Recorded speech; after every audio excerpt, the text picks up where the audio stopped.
El Palacio de Buckingham anunció la muerte de la reina Isabel II de Inglaterra. La monarca de 96 años falleció en el castillo de Balmoral en los Highlands de Escocia, rodeada de sus familiares más cercanos. En las últimas horas, habían viajado de urgencia hasta allí su hijo Carlos y sus nietos William y Harry. La reina Isabel II, jefa de Estado del Reino Unido y 14 países de la Commonwealth, falleció tras 7 décadas de reinado en los que capeó numerosas crisis de una monarquía que ahora abre un nuevo capítulo. Coronada el 2 de junio de 1953, al cumplir 21 años, juró: «Toda mi vida, sea larga o corta, estaré dedicada a vuestro servicio». Mientras estuvo en el trono, vio pasar a 15 primeros ministros y 7 papas. Hasta el final, cumplió a rajatabla su lema: lo primero es la obligación, lo primero es el país. Su hijo Carlos, de 73 años, príncipe de Gales de Inglaterra, es el nuevo rey británico tras el fallecimiento de su madre, reina Isabel II. Accede al trono tras más de medio siglo como heredero, una larga espera dedicada a la filantropía, la espiritualidad y a su compromiso con el medio ambiente. El rey Carlos y la reina consorte Camila permanecerán en Balmoral esta noche y regresarán a Londres mañana, publicó la familia real en un mensaje en la red social de Twitter. El liderazgo mundial ha manifestado su pesar ante el fallecimiento de Su Alteza Real, Reina Isabel II. Miles de sus seguidores desde ya se congregan en torno al Palacio de Buckingham, sede oficial del trono británico, en tributo a su fallecida Reina Isabel II. Paz a su alma.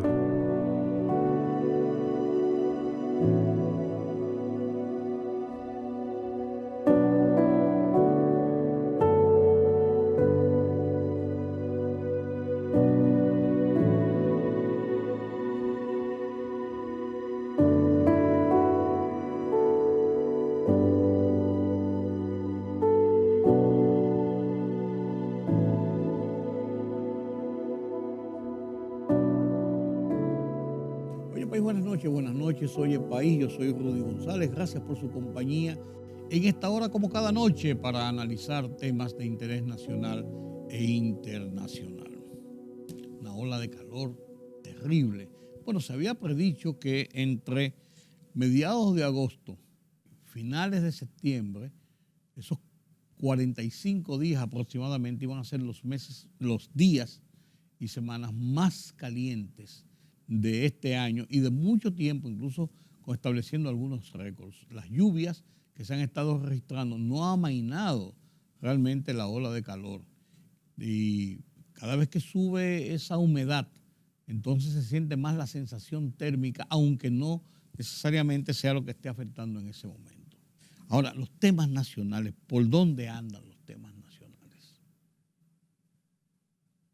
El tema de la educación, la reformulación del presupuesto y utilizar 4.200 millones de pesos del presupuesto de educación, 1.86% de ese presupuesto, sacarlo de educación para ponerlo en otras partidas del gobierno es un movimiento normal, es un movimiento común, diríamos. Hacer los reajustes en la última parte del año, en el último cuatrimestre, para ajustar partidas de una institución a otra, porque una institución necesita más dinero para concluir algunos proyectos, algunos programas, porque otra institución no los va a terminar o lo que sea. Entonces, eso es normal. Sin embargo, en el tema de la educación es muy sintomático. Señores, en el 1997, estando Leonel Fernández en el poder, se votó la nueva Ley General de Educación, que contemplaba el destinar el 4% del PIB, del Producto Interno Bruto de República Dominicana, para la educación, como una forma de fortalecer o tratar de revertir lo que era el sistema crítico de educación en la República Dominicana. Leonel Fernández no creía en eso. No creía en eso, y aunque se aprobó en su gestión de gobierno, su primera gestión de gobierno, nunca implementó esa ley. Y él decía, todavía lo sostiene hasta estos días, que el dinero no era lo único importante para garantizar una buena educación, que habían otros factores y que el dinero no. Pero muchos de esos factores, pienso yo, usted llega a muchos de esos lugares a través de los recursos económicos, y más en un país que carece de todo. Pues bien, Leonel Fernández no le hizo caso. Vino el gobierno de Hipólito Mejía 4 años y tampoco le hizo caso.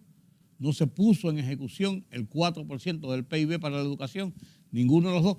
Leonel retoma el poder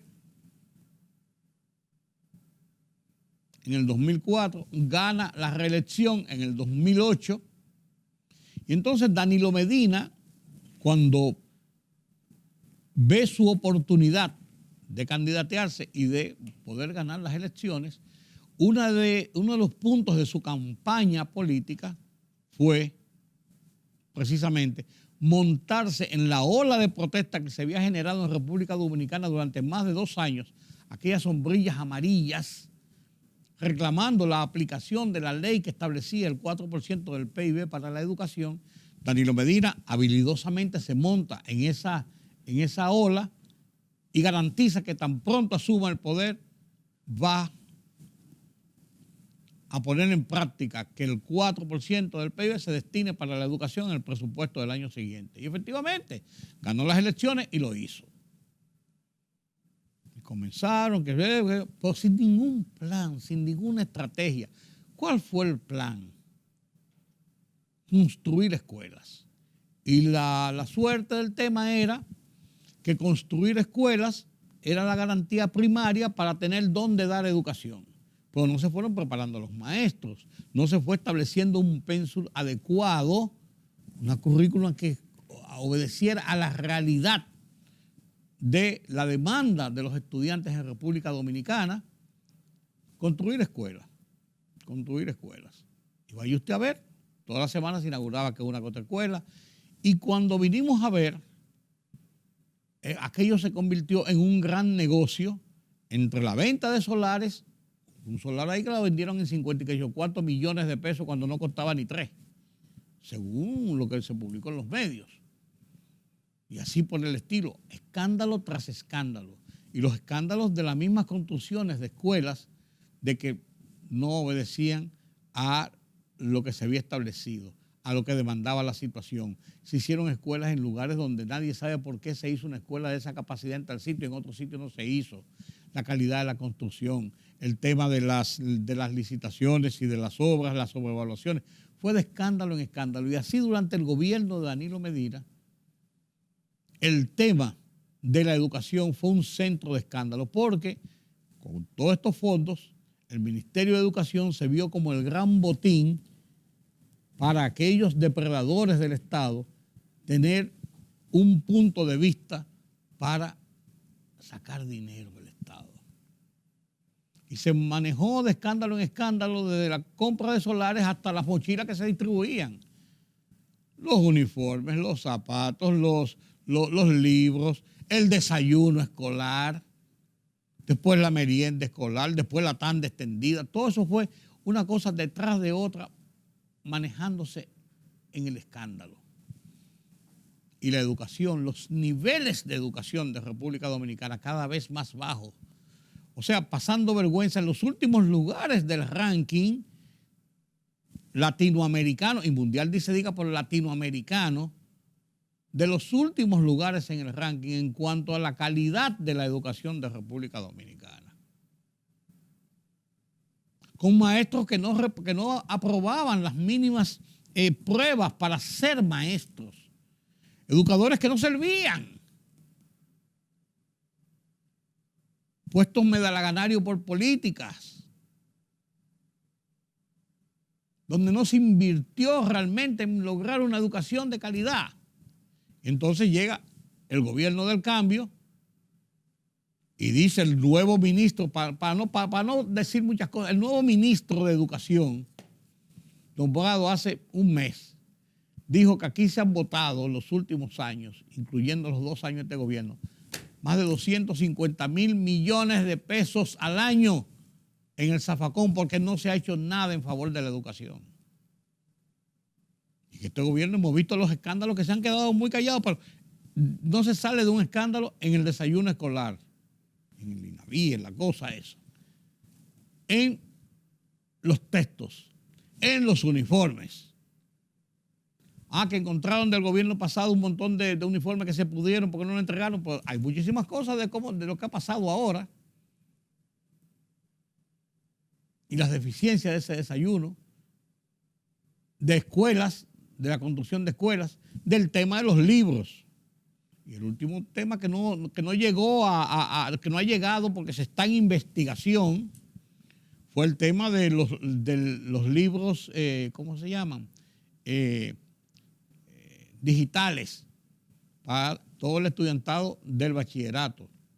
1.800 millones de pesos que no se sabe en qué paró y en qué va a parar eso. Y mientras se habla de que sí, que se está haciendo, hay gente todavía ahí en los Alcarrizos, vi un reportaje ayer o antes de ayer, recibiendo clases debajo de una mate mango. ¿De qué me están hablando, por Dios? O sea, la educación ha sido la cenicienta del sistema de gobierno de República Dominicana a lo largo de los últimos años. Estoy hablando de 3 gobiernos con visiones diferentes. Leonel Fernández, cuando se hizo la ley, que no la puso porque no creía en eso. Hipólito Mejía, que le pasó los 4 años y la saltó porque tampoco creía en eso ni le importaba. Leonel Fernández, que volvió y tampoco le hizo caso y lo echó a un lado y para él eso no existía. Danilo Medina, que lo tomó como punto de campaña y no hizo nada y convirtió todo eso en un botín de corrupción. Este gobierno que llegó ahora y no ha hecho nada tampoco. Estamos en la misma. Usted me dirá, bueno, pasó un año administrando la crisis de la pandemia bien, y después del año, ¿qué pasó? Y salimos en el año y ya no estamos en pandemia, porque la pandemia se terminó hace tiempo, porque el mismo gobierno declaró que se terminó la pandemia. Entonces no me atribuyan a pandemia. Y no me atribuyan a que el gobierno anterior no construyó o no hizo o no tornó, porque ya este gobierno tiene 2 presupuestos encima. Ya, vamos a estar claros. No leamos las cartas entre gitanos. Entonces, es la gran cenicienta y por eso ha habido las críticas de que, para colmo, sobra dinero en educación que tienen que ser transferidos para otras cosas. La transferencia no tiene nada de ilegal ni de irregular. Es una cosa lógica que se hace todos los años en el presupuesto nacional, de cuando Cuca y Racatán. Antes lo hacía Balaguer con la 1401, la cuenta 1401, que simplemente lo que le sobraba una cosa lo transfería para otra. Automáticamente el gobierno, de una forma por resolución, y el excedente del 75% de lo que sobraba, el gobierno lo usaba a su entera disposición y antojo desde la presidencia de la República sin tener que darle cuentas a nadie. Cambió con la ley de presupuesto y hay que hacer este movimiento para llevarlo al Congreso otra vez porque el presupuesto es una ley y tiene que ser enmendado. Pues esto no tiene nada de ilegal ni de irregular. Lo que sí choca, y por eso la sorpresa de la gente y la queja de la gente, de que en educación, que seguimos teniendo los peores de desenvolvimientos en la educación pública del país y privada incluso, pues pública del país, en ese sistema sobra el dinero. Sobre el dinero no hay que gastar el dinero y sobre. Por eso es que han habido las quejas, por eso es que ha habido la exacerbación de mucha gente que dice, pues nos estamos volviendo locos. ¿Y hacia dónde es que vamos? Por eso. No es porque la operación sea ilegal o irregular. La verdad que aquí hay muchas cosas que explicar, señores. Aquí hay muchas cosas que explicar. Y aquí hay muchas cosas porque se le da, todo se combina todavía a 2 años de la actual administración en el pasado. Aunque el presidente dijo, no miremos hacia atrás, miremos hacia adelante. Pero todos los días miran hacia atrás para decir que van a caminar hacia adelante. Todos los días. Porque es más fácil echarle la culpa al vecino y no del perro tuyo que está ladrando en la puerta de tu casa. Eso es más cómodo. Hay que verse ya en las propias ejecutorias. Y Y ser realistas, señores, ser realistas. La Junta Central Electoral ha advertido al PLD que el plan que ellos tienen de hacer su convención previa en octubre próximo, o sea, el mes que viene, para escoger a su precandidato, ya no, sería ya su candidato a las elecciones del 2024, eso rompe el esquema establecido por las autoridades de cómo manejar los plazos establecidos para campaña y para promociones y para actividades propias de los procesos electorales. El PLD ha dicho que no, que eso no es vinculante, que ellos van a hacer una suerte de elección primaria para ellos ver los perfiles y entonces comenzar a establecer el entorno de su candidato y qué sé yo cuánto. No están así, ¿eh? No están así, señores del PLD.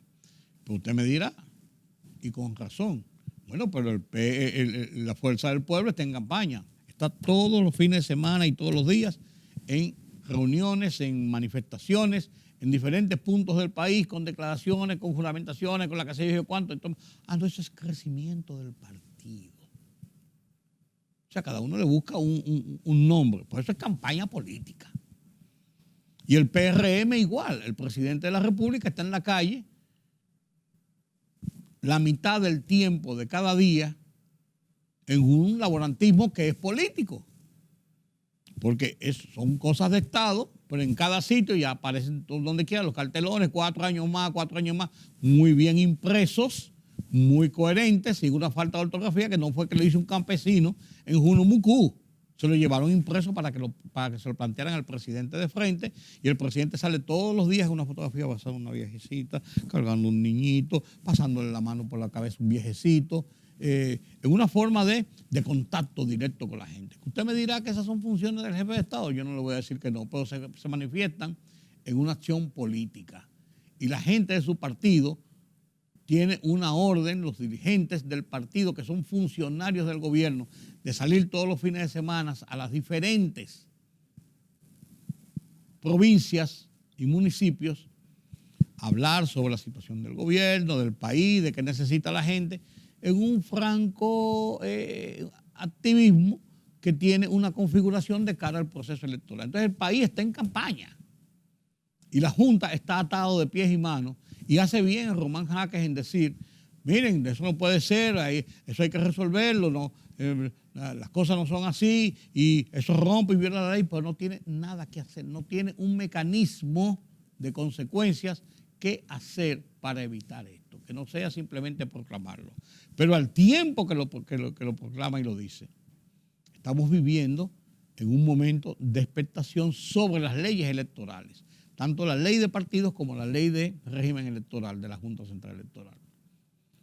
Que si bien se habló desde hace tiempo, desde que pasó el proceso de las elecciones, hay que hacerle una serie de reformulaciones porque cada vez más el Tribunal Constitucional le tumba articulados a la ley porque son inconstitucionales, porque violentan los derechos de ciudadanos, de partidos, de dirigentes, de candidatos, de todo.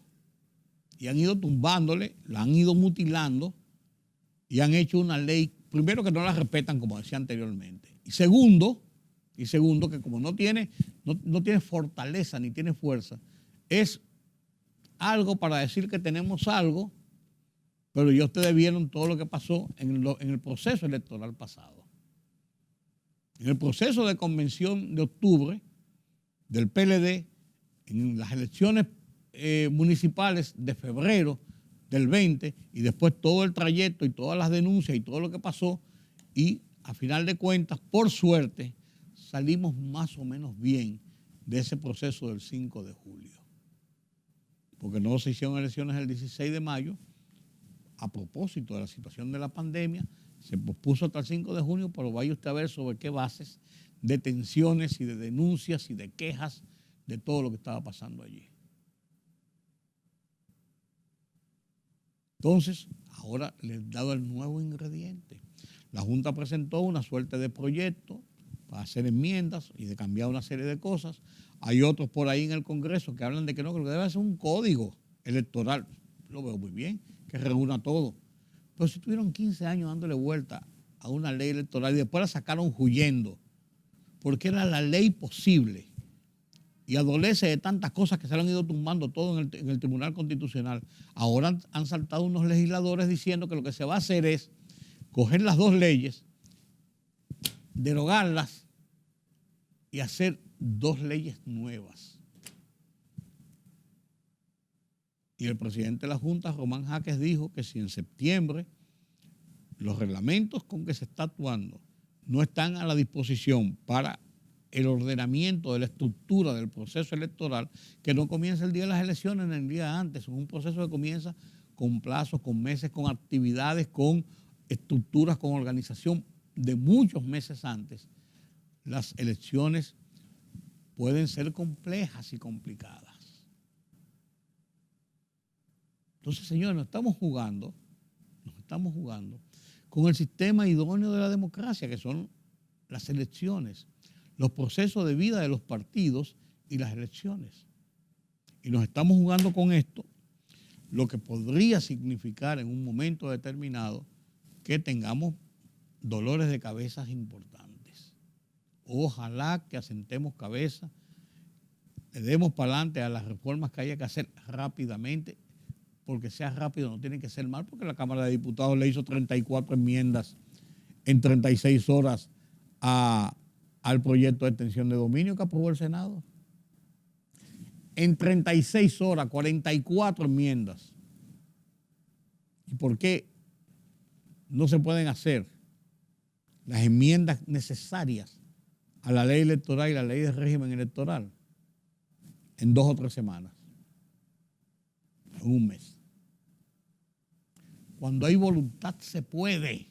Cuando hay decisión política se puede. Cuando no la hay, señor, ni que lo bajen del cielo, lo hacen. Así trabaja nuestro Congreso, así trabaja nuestra clase política, porque ahí está el sumum de la clase política nacional. Todo es asigún, como dicen. Ojalá que no nos estemos jugando con candela. Nosotros estamos en medio de una crisis económica que estamos sorteando y luchando con ella todos los días.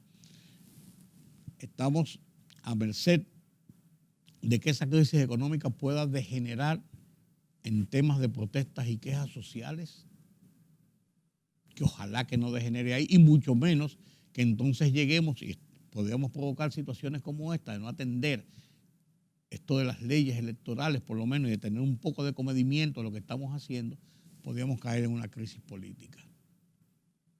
Y ahí sí es verdad que llegamos donde le retuerce el rabo a la puerca. Así es. Ojalá que no lleguemos a estas situaciones. Ojalá. Esa marcha de los médicos de mañana no me gusta. No me gusta. Ya veremos. Permítame la pausa.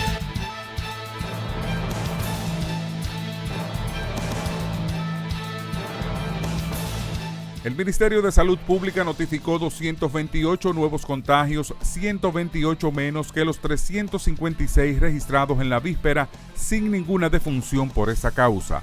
El total de muertos por COVID-19 en el país es de 4.384, el 24.61% de los cuales era hipertenso y el 15.90% diabético.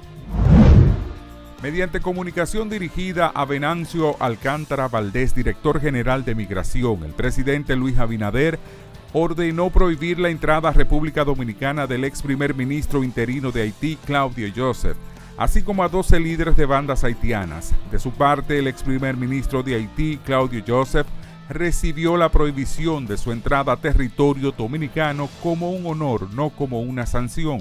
El presidente Luis Abinader me prohibió la entrada a República Dominicana. Me cataloga como el enemigo número 1 de los racistas dominicanos. No es una sanción, es un honor. Lo recibí a nombre del padre de Salim, Toussaint y Christophe. Seguiremos luchando por construir el país en el ámbito de su historia, escribió Joseph. La Oficina Nacional de Defensa Pública informó que asistió a 25.242 usuarios en atención permanente de la jurisdicción ordinaria, quienes ingresaron al sistema penitenciario desde el año 2019 hasta junio de 2022 por imposición de medida de coerción. Esta población privada de libertad estuvo conformada por 21.288 personas recluidas por imposición de prisión preventiva y 3.954 que permanecían internos hasta pagar la garantía económica impuesta. La Procuradora General de la República, Miriam Germán Brito, llamó a los miembros del Ministerio Público a pensar bien antes de solicitar prisión preventiva a los tribunales, para así no usar indiscriminadamente esta medida de coerción. Estas medidas, en especial la prisión preventiva, constituyen una restricción a derechos fundamentales que requieren una debida ponderación de su necesidad, idoneidad y proporcionalidad a fin de evitar el uso indiscriminado de medidas privativas de la libertad.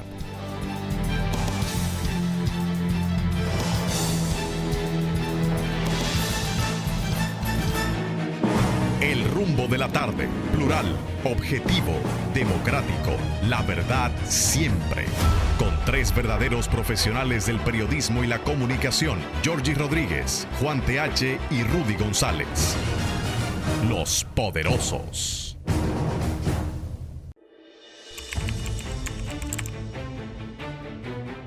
Periodismo de investigación, columnas, opinión, análisis, reportajes de fondo, hora por hora, una completa plataforma multimedia. Periodismo con valor.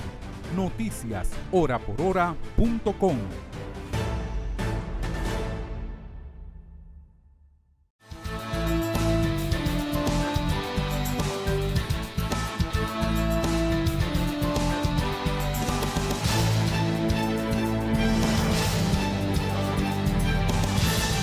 El gobierno está involucrado principalmente en tratar de reformular su presupuesto y lógicamente esto es una tradición, esto ocurre todos los años, mueven partidas de un sitio a otro para compensar algunos capítulos de la administración pública que lógicamente tienen proyectos que no han concluido y quizás los recursos se le han agotado y hay otros departamentos que pueden sobrar algún dinero porque no va a concluir algún proyecto. Eso es común, eso es normal. Y todo esto se produce en el momento en que está en camino la formulación del presupuesto del año que viene. Pero todo esto se produce en momentos en que el gobierno lleva una guerra interna de tratar de ver cómo consolida sus finanzas en este mundo de inflación, en este mundo de escaseces, en este mundo de alza de precios, de petróleo que se mueve o no se mueve, hacia arriba, hacia abajo, y ahora vemos que está como comenzando un repunte hacia el alza. Entonces, la situación de la economía es quizás en este momento lo más importante, sigue siendo de lo más importante para la supervivencia de la nación. Eso es un decir que yo hago así, a vuelo de pájaro, a ojo de buen cubero, como un ciudadano cualquiera. Quien sabe de los números y de las cosas es don Carlos Cuello. ¿Cómo andamos en la economía, don Carlos? Buenas noches. Bien, mira, buenas noches. Estamos en el proceso, como tú bien destacas, de reformulación del presupuesto, lo que llama el presupuesto complementario. Que es una cosa normal todos los años. El presupuesto es una ley. Sí, sí. Y para hacer cambio en lo que originalmente fue concebido, necesariamente el Congreso es el que tiene que aprobarlo. No estaba aquella famosa 1401 de cuando Balaguer que movían los fondos. Claro, sí, sí. Claro, y lo usaban también a discreción. Sí. Pero hay dos puntos que han llamado la atención. ¿Cuáles son? Primero, que educación tenga recursos disponibles cuando hay tantos requerimientos. Sí. Bueno, pues acá hay requerimientos de todo. Pero la educación es interesante. Sí. Exacto. Es cierto que tiene presupuesto más alto, casi sí. el 20% de todo. Sí. Pero que tenga recursos excedentarios, con tantos reclamos que vemos a diario, no solamente de los maestros por aumento de sueldo, que eso es la de nunca acabar, sino también de planteles que no están adecuados, de alquileres incluso, muchísimos alquileres para algunos que otros establecimientos. Que eso casi es una norma de cada vez que se va a iniciar un año escolar. la demanda de más aulas, de planteles, de equipos, siempre, casi siempre. Porque tú podrás alquilar espacios, Sí. pero eso no quiere decir que los espacios que tú consigues en alquiler siempre sean los más adecuados, los más apropiados para esa actividad. Claro, Difícilmente claro, tú encuentres claro. una edificación que esté configurada, diseñada, salvo que haya funcionado un colegio o algo por el estilo, para el aprendizaje, para la enseñanza, ¿no? En este caso, de las cosas que han salido a colación, bueno, eso ha creado escozor, el hecho mismo de que se transfieran recursos de educación, que se supone que es sagrado el 4%, ¿no? Y eso es uno de los puntos más salidos. Lo otro es que también se está incrementando el déficit de un 3.1 a un 3.6%. Sí. Eso hasta cierto punto se explica porque los subsidios, por ejemplo, se han ido más allá de lo que se tenía previsto. Ya los combustibles andan bordeando los 30.000 millones de pesos. Que no estaba contemplado porque eso fue a partir de marzo que comenzó ese subsidio. No estaba contemplado de esa forma. Claro. Y el volumen que lleva. Entonces, fíjate que también hubo que hacer lo de el apoyo a determinados productos, como la harina, algunos productos de consumo masivo, ¿no? Sí. Exacto. Entonces, en todo eso, pues lógicamente que ha cargado. Es cierto que por otra parte el gobierno ha recaudado más impuestos. El caso de los mismos combustibles que tienen unos impuestos al valor, que tienen unos impuestos selectivos, con la salsa de los precios, pues también se incrementan esos ingresos del gobierno. Sin embargo, el hecho de que se esté haciendo un complementario con un incremento del déficit de 3 a 3.6%, de alguna manera implica que habrá que buscar recursos financieros, porque no se está implementando una reforma fiscal, que sería la única manera de tú evitar el mayor endeudamiento. Claro, buscar fondos, buscar recursos para compensar el déficit. Pero si no es con impuestos, si no es a través de una reforma fiscal, no hay forma. No hay forma de que nos salgan de la deuda. A menos que nos saquemos el loto mundial. No, o que logremos recortar los gastos, cosa prácticamente imposible. Muy difícil. Imagínate tú, si con esta situación inflacionaria y los subsidios, es prácticamente imposible recortar gastos. O sea que lo que estamos quitándole, desvistiendo un santo para vestir otro, ¿no? Y como tú dices, ya en octubre hay que entregar el próximo también. Pues, claro. Que tiene que estar reformulándolo ya. Claro, claro, tiene que haberse hecho, me imagino que 2 o 3 escenarios, ¿no? Sí, ese tiene que estar siendo formulado ya en el paquete completo de acuerdo a lo que plantean las necesidades de las diferentes dependencias. Y el gran problema es la incertidumbre, porque uno dice, bueno, llevamos un año y ya estamos en el 9º mes y arrancamos con la incertidumbre de la guerra y todo lo que implica, ¿no? Pero todos los días, de alguna manera, aparece una noticia o unos cambios bruscos, ¿no? Que modifican lo que son las tendencias, ¿no? Y en medio de eso hay que hacer presupuesto para el año que viene, que todavía no sabemos si lo vamos a ver. Sí, pero sí, vamos a llegar. Parece claro que sí, Carlos. Pero mira, con todo y ello, el Banco Central está optimista en el desarrollo que va teniendo la economía. Sí, el Banco Central todos los años elabora lo que es el informe de la estabilidad financiera. Ese informe incluye lo que le llaman la prueba de estrés, para ver qué tan saludable es el sistema financiero. Fíjate que en los últimos tiempos no hemos tenido sorpresas ni fracasos financieros que puedan contagiar el sistema financiero. Ha habido unas que otras entidades, pero pequeñas, con muy poca ponderación, y no han impactado, digamos, en lo que es la estabilidad del sector financiero. En este caso, el informe se refiere al año 2021, es una especie de autopsia, ¿no? Del año 2021. Y la verdad es que la situación del sector financiero, según concluye el Banco Central, luego de aplicar las pruebas, que en este caso abarcaron lo que tiene que ver con el riesgo, son riesgos, ¿no? O posibles riesgos que pueden impactar el sistema financiero. Más allá de los riesgos financieros, se incluyó incluso los riesgos que tienen que ver con medioambientales y todo ese tipo de cosas. Creo que 8 variables de riesgo fueron incluidas. Y la conclusión del Banco Central es que la prueba de estrés, como se le llama, no registran evidencia de vulnerabilidad en el mediano o corto plazo del sistema financiero dominicano. Optimismo, mucho optimismo. Tanto de las entidades depositarias tradicionales como de lo que es el sector de la intermediación bursátil y los intermediarios no bancarios, no depositarios, ¿no? La compañía de seguros, los fondos de pensiones, las entidades de intermediación de bolsa. O sea, que ya, dicho sea de paso, tienen una participación cada vez más importante dentro de lo que es el sistema financiero, que en el caso de República Dominicana, a partir de este siglo, justamente con la entrada en vigencia de la ley 8701 y el desarrollo del mercado de valores, pues la verdad es que se ha ido diversificando el sistema financiero con la construcción de figuras como la de el fideicomiso, los fondos de inversiones, los fondos de pensiones, que hasta el siglo pasado no teníamos esos recursos, ¿no? Entonces, ahora cuando se habla del sector financiero, hay que precisar lo que son entidades depositarias y lo que son intermediarios financieros no depositarios, que juegan un papel importante entre lo que es el financiamiento y el movimiento de recursos en la economía, ¿no?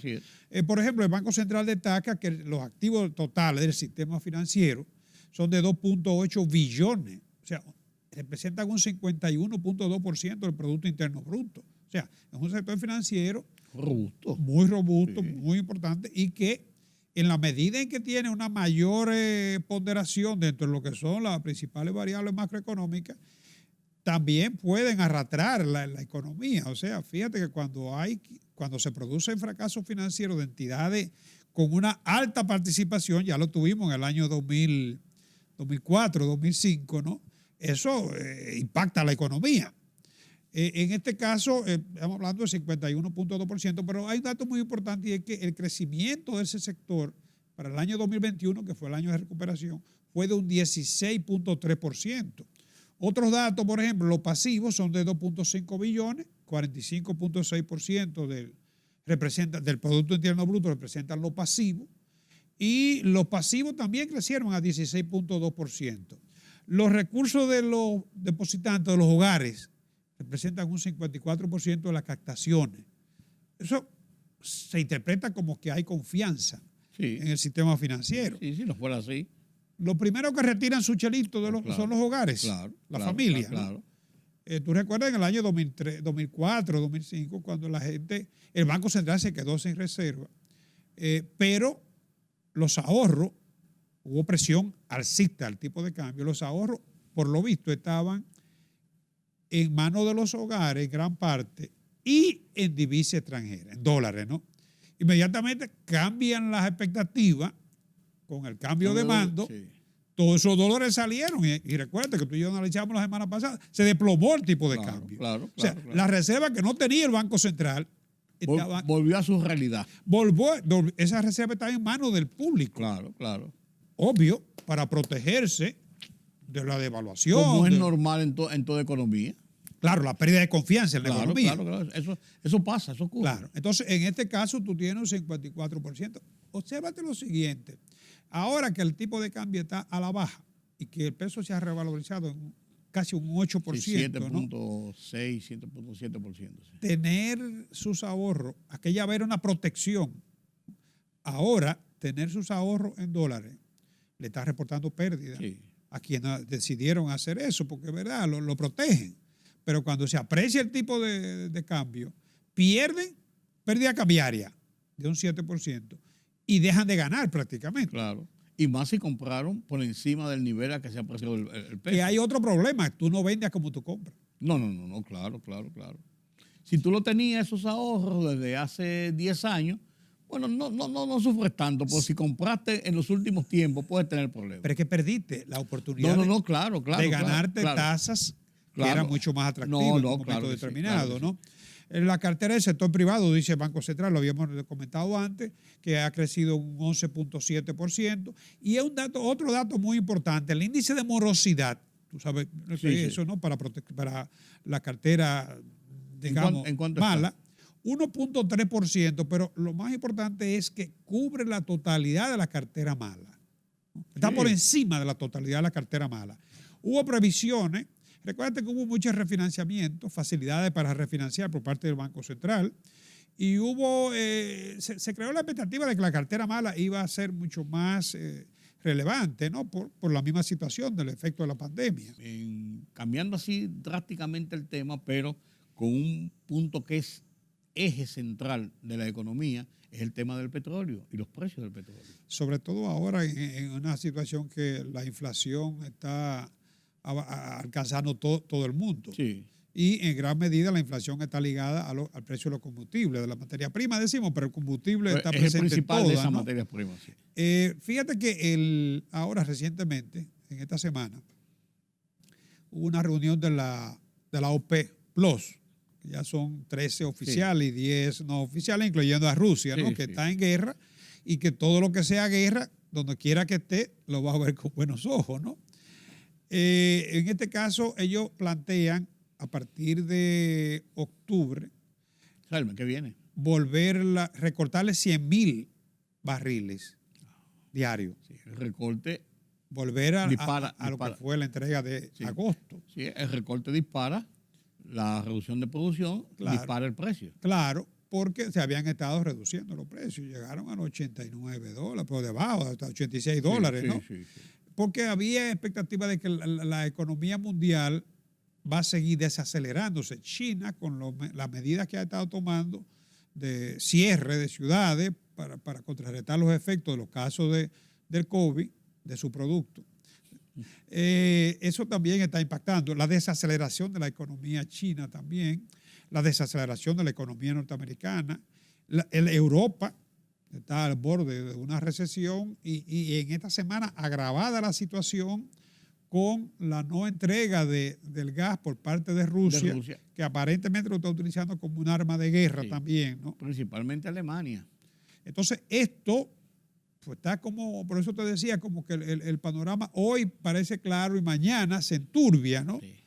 Entonces, con una alza ahora en los precios del petróleo, el mismo día que se anunció este recorte, que no ha entrado todavía, porque en septiembre se va a entregar normal, pero se contempla recortar a partir de octubre, volver a los niveles de agosto. Sí, acuérdate que se compra a futuro.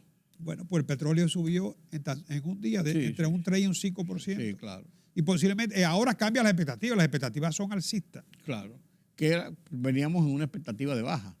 Claro. Consolidada, poco a poco, lenta, no violenta, pero volvimos a buscar. Tú hablabas en estos días, Carlos, de que esta situación no te gustaba en la forma que se estaba manejando y que tú veías que se estaba buscando una media, pero no se sabía dónde iba a ser esa media. No, y esto obviamente que alza de petróleo, poco mecanismo para controlar la inflación, alza de tasa, que de alguna manera van a desacelerar, impactan negativamente en el crecimiento de la economía, ¿no? Pérdida de poder adquisitivo. Una combinación explosiva. Más desempleo y pérdida de poder adquisitivo del salario. Lógico. Paradójicamente, la economía norteamericana está registrando su mayor nivel de empleo. Bueno, ellos después de la crisis, ellos vieron en el empleo la posibilidad de accionar con mayor fuerza lo que es la base de su economía, oferta y demanda. Sí. Una sociedad de consumo, Sí. de oferta y demanda, que en cierto modo se la juegan ahí, pero lo han hecho. Tú sabes que hay una relación, o sea, hay estudios, ¿no? Modelos que identifican una relación entre lo que es la inflación y el empleo. O sea, en épocas inflacionarias no necesariamente el mercado laboral se ve afectado. Se ve afectado el poder adquisitivo. Sí, claro. Pero la inserción en el mercado laboral tiende a aumentar. Claro, pero también eso motoriza más el comercio y motoriza más la misma economía. Claro, te están rebajando el salario. Sí, bueno, sí, es verdad, pero hay más gente con acceso al salario. Claro, tú prefieres mejor un salario Poco que no tener ninguno. Legalmente no te lo pueden bajar. No, pero la inflación actúa para ajustar los salarios. Pero es mejor tener un salario aún más bajo que no tener ninguno. Claro. Y eso es una máxima lógica. Claro. Pero yo creo que la economía se sigue moviendo, don Carlos, y ya vamos a entrar en el último trimestre del año. Así es. Y al entrar en el último trimestre del año, todas las expectativas de lo que va en el comienzo y en el desarrollo del año ya son más reales de cómo va a concluir un año y de cómo va a ser, porque está muy claramente tipificado lo que son los 2 últimos meses del año, noviembre y diciembre, en sociedades de consumo. La gente olvida todo. Sí, aparentemente, pero también viene la época del invierno en Europa, en Estados Unidos, en Canadá, o sea, en esa parte del hemisferio, que provocan una mayor demanda de combustibles. En el caso de Europa, la situación ahora mismo es muy preocupante con la situación de la dependencia de Rusia del gas. Sí, claro. No, total, diría yo. Porque lo ponen en una situación difícil, incómoda. Bueno, vamos a ver cómo se desarrolla en los días que vienen. Mientras tanto, Inglaterra tiene una mujer ahora, Armando. La tercera. Sí. La tercera. Así es, se recuerda siempre a la Thatcher. De 43 años. Se recuerda a la Thatcher Sí, señor. siempre. Sí, doña Margarita. Sí.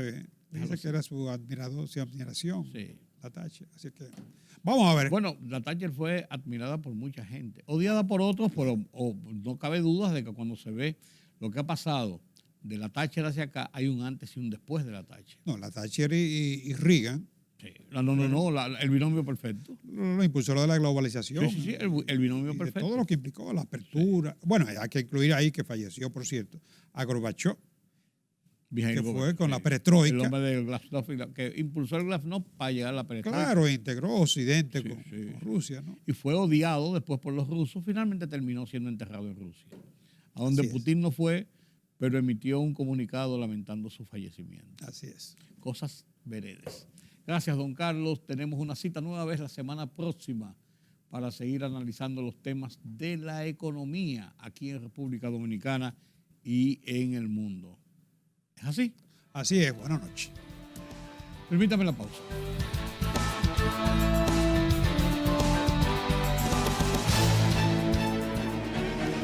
El rumbo de la tarde, plural, objetivo, democrático, la verdad siempre. Con tres verdaderos profesionales del periodismo y la comunicación, Georgie Rodríguez, Juan TH y Rudy González. Los poderosos.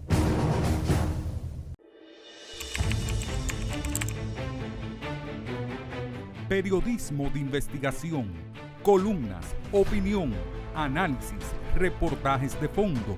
Hora por hora, una completa plataforma multimedia. Periodismo con valor. Noticias horaporhora.com.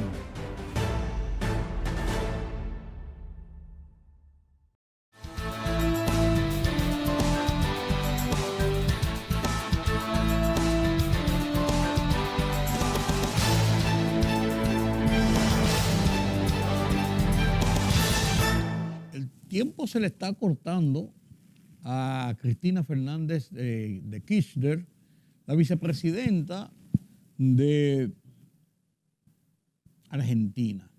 La vicepresidenta histórica porque ella fue primera dama, fue senadora, presidenta durante 8 años, vicepresidenta. Ahora una mujer del Estado argentino. Pues está acusada de delitos de corrupción en varias formas, y entonces se habla de que podía afrontar una condena de hasta 12 años de prisión. El atentado que sufrió en el fin de semana pasado levantó, en cierto modo, la figura de ella, convirtiéndola en una víctima, pero esto no ha parado el proceso que está en su etapa final y que podía llevar, dicen la mayoría de los analistas, a una condena de la vicepresidenta de Argentina, Cristina Fernández de Kirchner. Ella tiene 69 años de edad y en Argentina a los 70 años no puede condenarse una persona a prisión en una cárcel, pero podía ser condenada a prisión domiciliaria, cumplir prisión domiciliaria, pero condenada al fin, destituida del poder y de ejercer su actividad política, su vida civil y política. En Perú lo pasa lo propio, no pasa lo menos. Pedro Castillo fue interrogado y está siendo enjuiciado por razones y problemas de corrupción. Temas como este y las expectativas del ascenso de la señora Truss en Gran Bretaña como nueva primer ministro conforman la parrilla de las internacionales que nos presenta Pedro Vargas desde la redacción central de Oye País.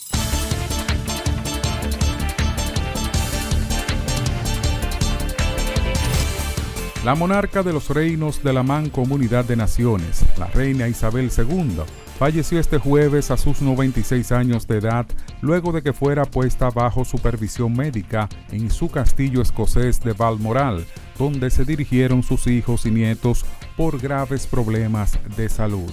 La información la dieron a conocer al mundo los medios de comunicación británicos. A lo largo de su vida presenció varios hitos históricos, como la Segunda Guerra Mundial, la depresión posguerra en Europa, el desmoronamiento del Imperio Británico, la Guerra Fría, el levantamiento y la caída del Muro de Berlín, al igual que la desintegración de la Unión de Repúblicas Socialistas Soviéticas y las nuevas tensiones en el mundo, entre otros acontecimientos. El secretario de Estado de Estados Unidos, Antony Blinken, se reunió con el presidente ucraniano Volodymyr Zelensky en una visita no anunciada al país europeo y anunció nuevas ayudas por valor de $2.700 millones. Al menos 4 personas resultaron muertas y 3 heridas por los disparos que un joven realizaba desde su vehículo de forma indiscriminada en la ciudad de Memphis, en el estado de Tennessee, y que transmitía en directo a través de Facebook, informaron medios locales. El presunto autor de los disparos, que aterrorizó a la ciudad durante varias horas, ya ha sido detenido e identificado como Ezequiel Kelly, un joven de 19 años que según la policía tiene múltiples antecedentes penales. Cientos de documentos confidenciales enviados por la OTAN a Portugal fueron hallados a la venta en el Dark Web, tras un acto de piratería contra el Estado Mayor de las Fuerzas Armadas Portuguesas y los servicios de inteligencia militar, informó el Diario de Noticias.